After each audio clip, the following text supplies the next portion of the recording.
Hello friends, welcome to my channel enjoy traditional recipes.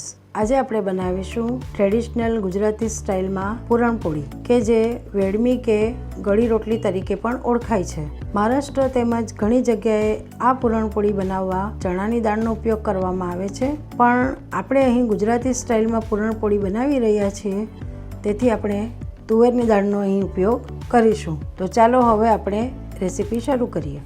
Friends, અહીં આપણે કોરી તુવેરની દાળ લઈ રહ્યા છીએ 2 વાટકી। તમે તેલવાળી કે કોરી કોઈ પણ તુવેરની દાળ લઈ શકો છો। આ દાળને આપણે 3 થી 4 પાણી વડે સરસ સ્વચ્છ ધોઈ લઈશું અને પ્રેશર કુકરમાં બાફી લઈશું। ફ્રેન્ડ્સ, દાળને મેં સ્વચ્છ પાણીથી ધોઈ લીધી છે। હવે આપણે એને પ્રેશર કુકરમાં લઈ લઈશું। પાણી આપણે બહુ રેડવાનું નથી, ફક્ત દાળ ડૂબે એટલું જ પાણી આપણે એડ કરવાનું છે। આમાં આ રીતેનું માપ લેવાનું છે અને હવે આપણે કુકર બંધ કરી રહ્યા છે અને આ કુકરને 3 સીટી આપણે વગાડવાની છે। ગેસની ફ્લેમ અહીં મેં ચાલુ કરી દીધી છે। ગેસ આપણે હાઈ ફ્લેમ પર મૂકીશું અને કુકરની 3 સીટી વગાડીશું। ફ્રેન્ડ્સ, અહીં મેં 2 વાટકી ઘઉંનો ઝીણો લોટ લીધો છે, જે આપણે રોટલી માટે વાપરીએ છીએ। તો હવે આપણે રોટલીનો લોટ અહીં બાંધી દઈશું। આ રીતે 2 વાટકી લોટ અહીં મેં લીધો છે। હવે આ લોટમાં આપણે 3 ચમચી ઘીનું મોણ એડ કરીશું। મોણ બહુ વધારે પડતું આપણે લેવાનું નથી, બસ 3 ચમચી જેટલું જ ઘીનું મોણ આપણે એડ કરી રહ્યા છે અને હવે થોડું થોડું પાણી ઉમેરીને આપણે લોટ બાંધીશું। બહુ કડક પણ નહીં અને વધારે પડતો સોફ્ટ પણ નહીં, એવો આપણે લોટ બાંધવાનો છે આ રીતે।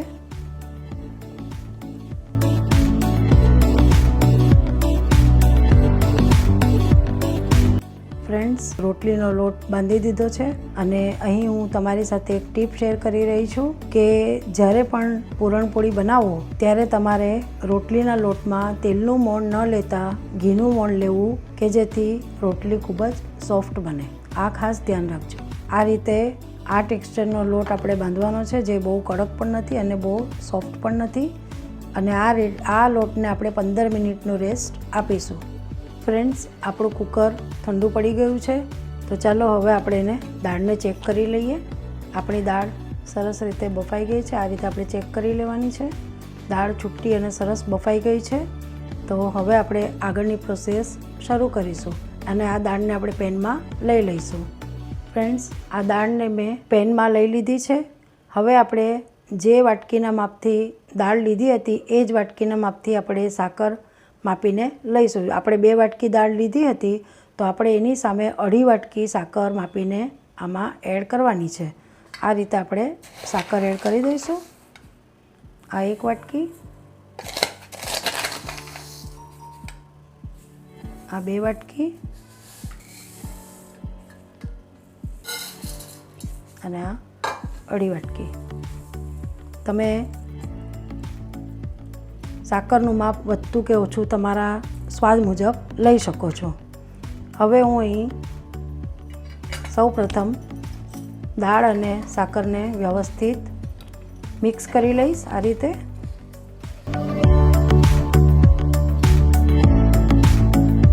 ત્યારબાદ હવે આ બરાબર મિક્સ થઈ ગયું છે, તો હવે આ સ્ટેજ પર આપણે ગેસની ફ્લેમ ચાલુ કરીશું અને એકદમ સ્લો ફ્લેમ પર આપણે આ દાળના મિશ્રણને થવા દેવાનું છે। આમાં મિક્સ થવા દેવાનું છે સાકર જોડે। સાકર બધી ઓગળી ન જાય ત્યાં સુધી આપણે એને સતત હલાવતા રહેવું પડશે, જેથી મિશ્રણ ચોંટી ન જાય। આ રીતે અને સતત હલાવતા રહીને આપણે આ પૂરણ તૈયાર કરવાનું છે।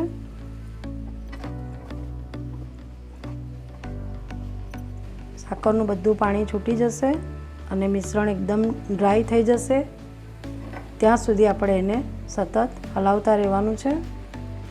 હવે અહીં આપણે 1 ચમચી જેટલી આખી વરિયાળી યુઝ કરી રહ્યા છે, એમાં એડ કરી રહ્યા છે। આ વરિયાળી નાખવાથી આનો સ્વાદ ખૂબ જ સરસ આવશે. વરિયાળી આપણે કાચી જ નાખી છે, એને શેકવાની નથી. ફ્રેન્ડ્સ, 10 મિનિટ થઈ ગઈ છે. આપણું પૂરણ એકદમ ડ્રાય થઈ ગયું છે અને એકદમ સરસ રીતે તૈયાર થઈ ગયું છે આ રીતે. તો હવે આપણે એને ઠંડુ પડવા દઈશું અને ત્યારબાદ આપણે એને રોટલી બનાવીશું. હવે આપણે એમાં આ સ્ટેજ પર એલચી પાવડર એડ કરી રહ્યા છે આ રીતે, અને જાયફળ આપણે ઉમેરીશું. જાયફળને આપણે આ રીતે છીણી લઈશું. આમાં જાયફળનો સ્વાદ ખૂબ જ સરસ લાગે છે.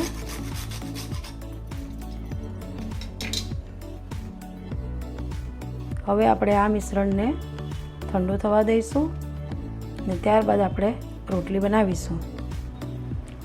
ફ્રેન્ડ્સ, આ પૂરણને મેં બાઉલમાં લઈ લીધું છે. પૂરણ એકદમ ઠંડુ પડી ગયું છે. તો ચાલો હવે આપણે પૂરણપોળી વણવાનું શરૂ કરીશું. ફ્રેન્ડ્સ, અહીં મેં ગેસ ચાલુ કરી દીધો છે અને આપણે હવે પૂરણપોળી બનાવવાનું શરૂ કરીએ છીએ. આ રીતે મીડિયમ સાઇઝનો લુઓ લઈશું. એમાં 1 ચમચી જેટલું આપણે પૂરણ એડ કરીશું આ રીતે.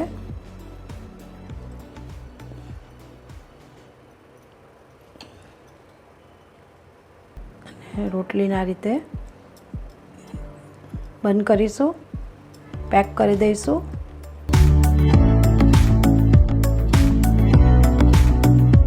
હવે અટામણ લઈને આ રોટલી આપણે હલકા હાથે વણી લઈશું.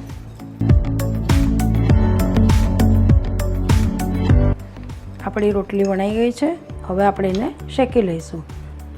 સૌપ્રથમ આપણે તવા ઉપર થોડું આ રીતે તેલ લગાવી લઈશું અને રોટલી આપણે તવા પર મૂકી દઈશું. આને ધીમા તાપે જ શેકવાની છે. ફ્રેન્ડ્સ, આ ગળી રોટલી આપણે વારે તહેવારે બનાવીએ છીએ. હોળી છે, ગુડી પડવો છે, દિવાળી છે, નવરાત્રિ છે, શ્રાવણ મહિનો છે વગેરે તહેવારોના દિવસોમાં આપણા ઘરોમાં રોટલી બનતી જ હોય છે. નાના મોટા સૌને ખૂબ જ ભાવતી હોય છે આ રોટલી. હવે આપણે આને ફેરવીશું અને ધીમા તાપે જ શેકવાની. જરા પણ આપણે શેકવામાં ઉતાવળ કરવી નહીં.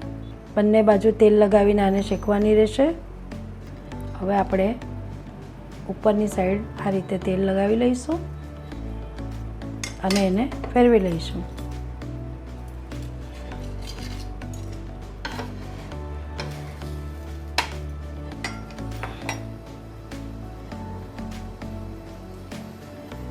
તમે તેલના બદલે અહીં ઘી પણ વાપરી શકો છો.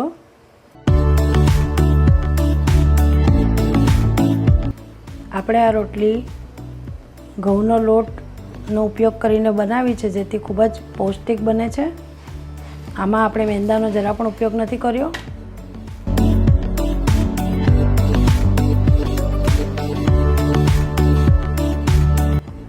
હલકા ગુલાબી રંગની થાય ત્યાં સુધી આપણે આ રીતે શેકવાની છે. આપણી રોટલી ખૂબ જ સુંદર દેખાઈ રહી છે. જોતાં જ ખાવાનું મન થઈ જાય એવી બની છે પૂરણપોળી.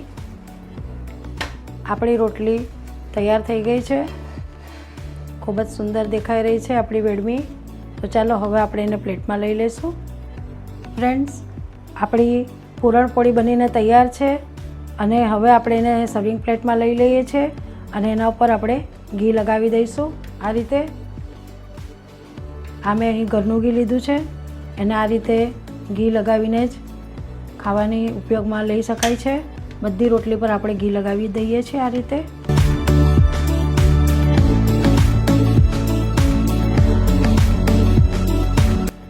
ફ્રેન્ડ્સ, અહીં આપણી પૂરણપોળી બનીને તૈયાર છે. એને મેં મલાઈ સાથે સર્વ કરી છે. આ ફ્રેશ મલાઈ મેં લીધી છે અહીં, અને મલાઈ સાથે આ પૂરણપોળી ખૂબ જ સ્વાદિષ્ટ લાગે છે. અમે સુરતના લોકો મલાઈ યુઝ કરીને જ પૂરણપોળી ખાય છે.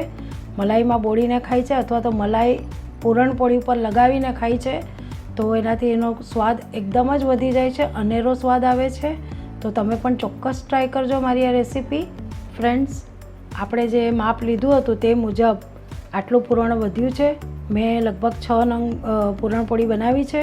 હજી આપણે આમાંથી 8 નંગ પૂરણપોળી બની શકશે અને એટલે ટોટલ 2 કપ તુવેરની દાળમાંથી લગભગ 14 થી 15 પૂરણપોળી તમે બનાવી શકશો.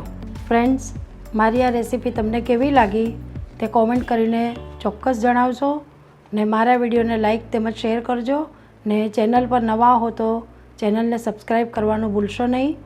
ફરી મળીશું અવનવી રેસીપી સાથે. Okay, bye. Thank you.